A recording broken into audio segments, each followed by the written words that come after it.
Bismillah, Alhamdulillah, wassalatu wassalamu ala Rasulillah. Assalamu alaikum. Learn Tajweed the easy way. Lesson 37a, in which we will take words with mad. Mad means to stretch. And you know what? You get enough time to ponder the message as the words are stretched. Let's take most important mad types. There are two types: original mad and secondary mad. What is original mad? It is alif mad, ya mad, or waw mad, just like in qala, fihi, hudu, and you have studied all of these. Let's take secondary mad. Secondary mad is of three types, and these are important types. There can be others also. So let us take the first one among them, the attached mad. What do you mean by attached mad? When you have alif mad, ya mad, waw mad followed by hamza within a word, and you have to stretch it up to 4 or 5 times, and a simple measurement is open your 4 fingers like ja'a, or 5 ja'a. So repeat after me. We will stretch 5 times.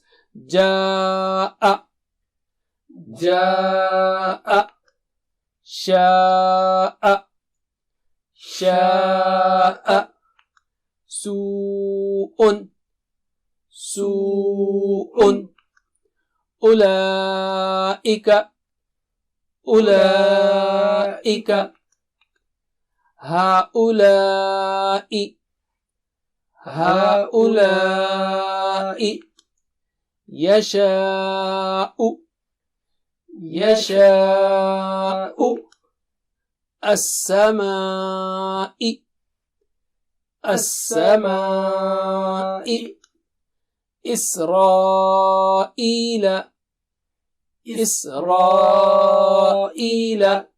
Now I'm stretching this. Don't do this while reciting the Quran. It is only for giving you an idea as to how much you should stretch. Let's take the second type, which is lazim mad. What is lazim mad? When you have alif mad, ya mad, waw mad followed by sukoon or shadda within a word, and you have to stretch it 6 times. So you add one more haraka. So let us take the practice. Repeat after me. Al-ana, al-ana, jannun, jannun, waladdallin, waladdallin.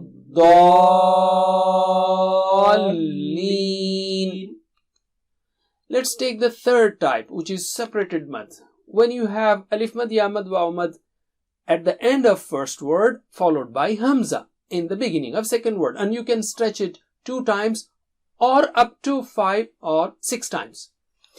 We will stretch it only twice. Repeat. Ma unzila, ma unzila, ya ayyuhan nasu, ya ayyuhan nasu. Remember, ya and ayyuha are 2 words. It is joined here. Qalu amanna, qalu amanna, la ilaha illahu, la ilaha illahu. That's it. Jazakumullah khair. Wassalamu alaikum. Please visit understandquran.com for our courses on Read Al-Quran, Learn Tajweed, and Understand Al-Quran, and for one-to-one learning. Jazakumullah khair. Wassalamu alaikum.